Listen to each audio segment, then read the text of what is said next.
Vasudevaya. Om Namo Bhagavate Vasudevaya. Om Namo Bhagavate Vasudevaya. Bhagavad Gita, capítulo 4. O conhecimento transcendental. Sri Bhagavan Uvaka. Imam Vivasvate Yogam. Proktavanaham Avyayam. Vivasvan Manave Praha. Manu Ikshvakave Bravit. Evam Parampara Praptam. Imam Rajarsayo Vidhu. Sakaleneha Mahata Yoganastha Param Tapa. Tradução do verso. A personalidade de Krishna, Deus, o Senhor Shri Krishna, disse: ensinei esta imperecível ciência da yoga ao Deus do Sol, Vivasvan, e Vivasvan ensinou-a a Manu, o pai da humanidade. E Manu, por sua vez, ensinou a Ikshvaku. Verso 2. Esta ciência suprema foi assim recebida através da corrente da sucessão discipular, e os reis santos compreenderam-na desta maneira. Porém, com o passar do tempo, a sucessão foi interrompida, e, portanto, a ciência, como ela é, parece ter se perdido.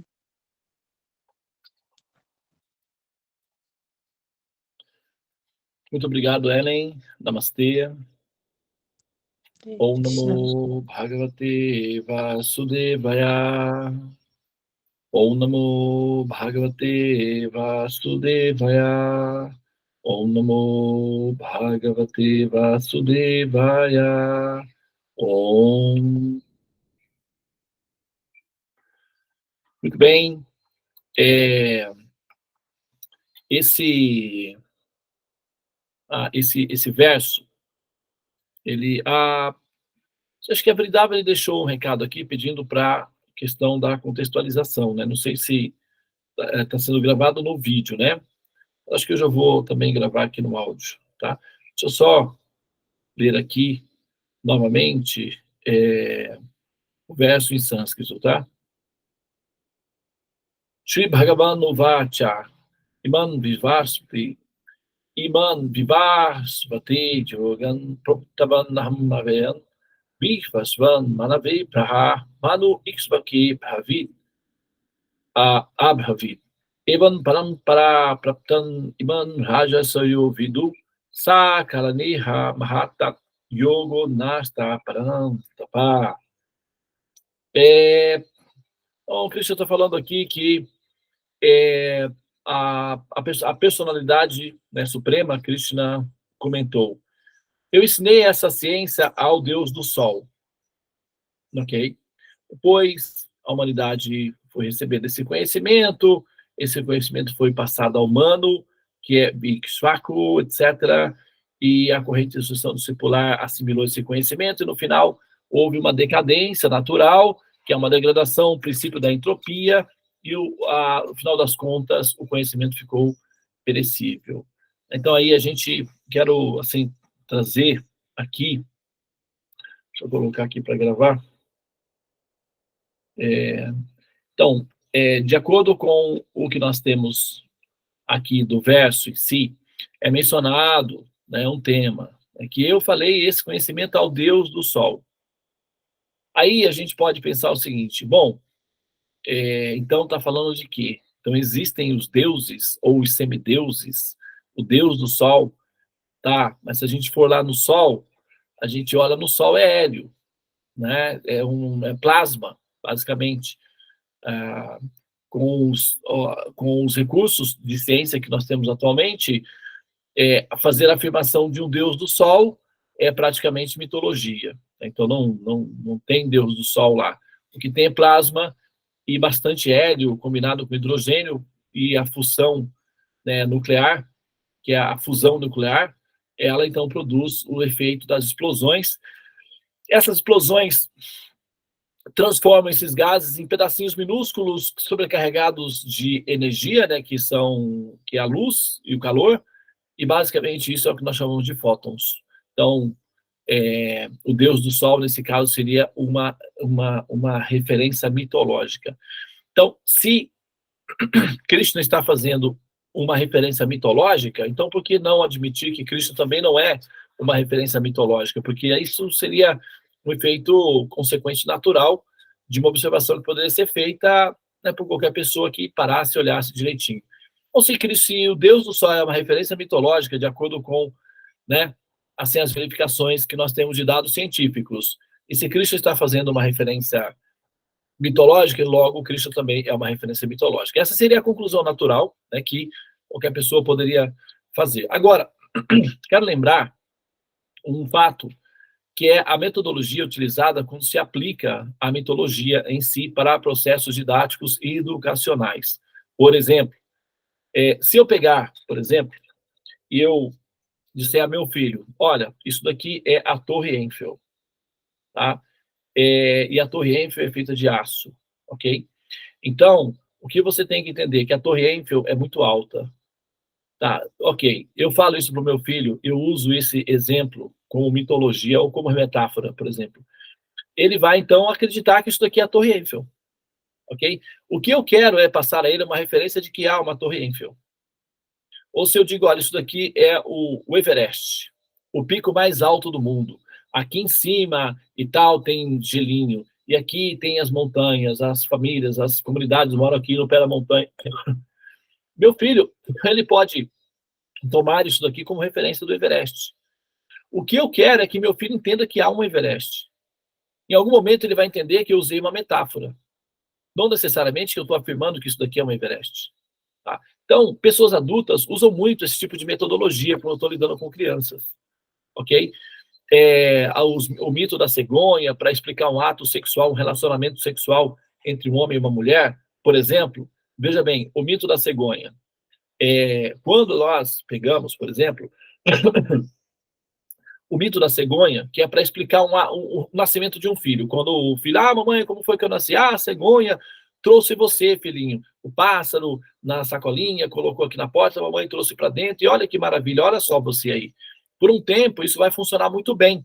Depois ele vai falar, não, mas não é bem assim que funciona, tem tal, aquela coisa toda, o relacionamento sexual. Então ele vai fazer uma referência científica do processo, ok?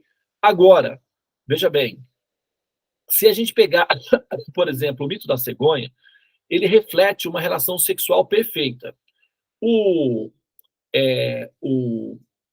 pássaro em si, ele tem um bico fálico, que é pontiagudo. Tá? Então, isso representa o órgão sexual masculino, o pênis. Tá? Ele tem ali uma sacolinha levando um bebê dentro. Aquilo ali são os testículos masculinos, onde ficam o sêmen, que são os espermatozoides, os bebezinhos ficam nessa região, que é o equivalente na metáfora do útero masculino. Então, se você observar, é um órgão sexual masculino, tá? Trazendo o bebezinho. Quando a cegonha bate na porta, quem abre a porta? A mamãe.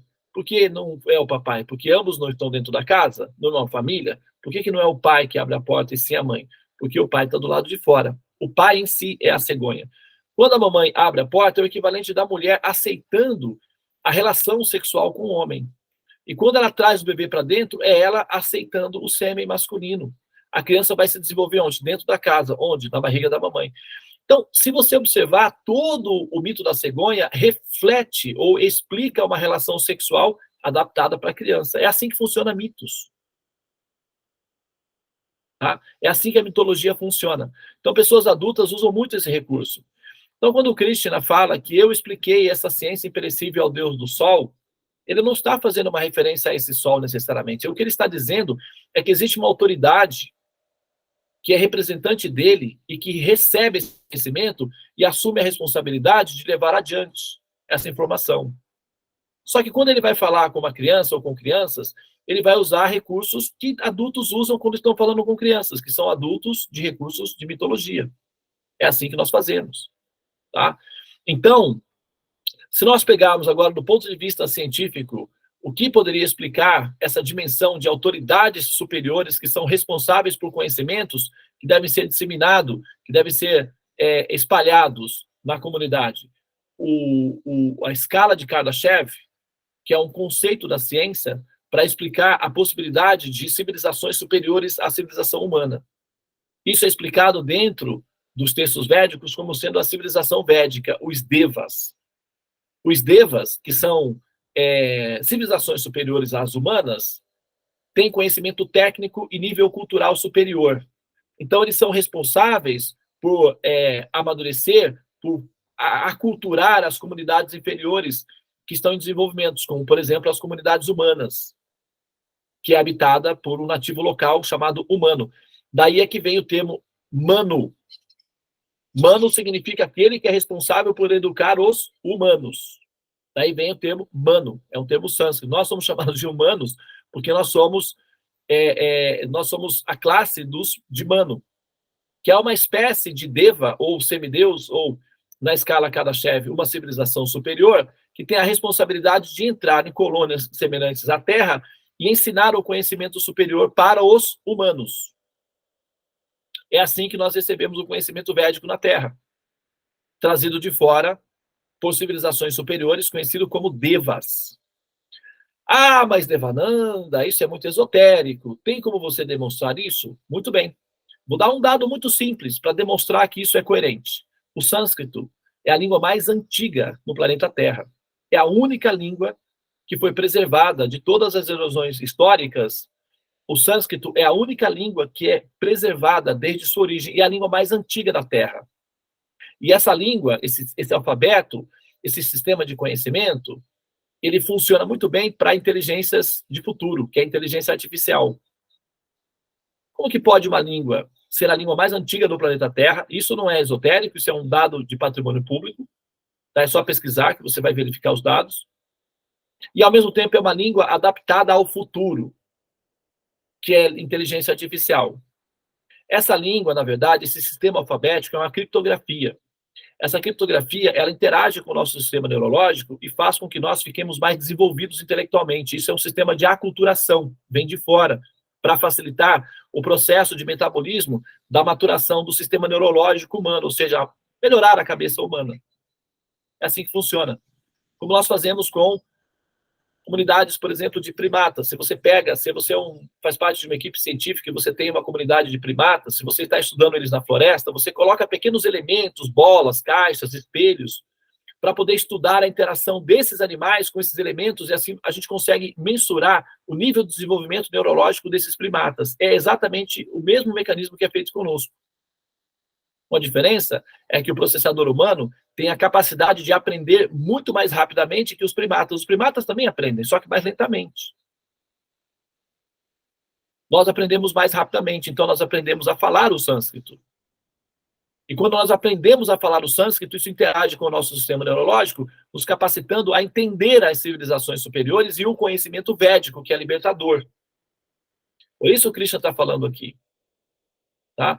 Então, quando você for olhar, porque Krishna falou com semideus, o que você tem que entender é que ele está utilizando uma linguagem mitológica para lidar com crianças, que somos nós. Mas ele está apontando para uma relação de existência que transcende a nossa capacidade de entender. Se a gente for explicar um ato sexual para uma criança, isso vai criar confusão na cabecinha dela. Então, uma historinha é muito mais prático. Por isso, a mitologia védica vai apresentar para vocês criaturas sobrenaturais, histórias mirabolantes, semideuses, mas isso tem uma função didática, apontar por uma direção mais profunda. Tá? É assim que funciona. Tá bem? Muito bem. Então, eu vou encerrar aqui. Muito obrigado pela atenção de vocês. Namastê. Hare Krishna, Krishna Krishna, Hare Hare. Hare Rama, Rama Rama, Hare Hare. Ó energia suprema, amor divina, o Mahamanta, libertador do ser, desperta-me, eleva-me, envolve-me, protege-me. Hare Krishna.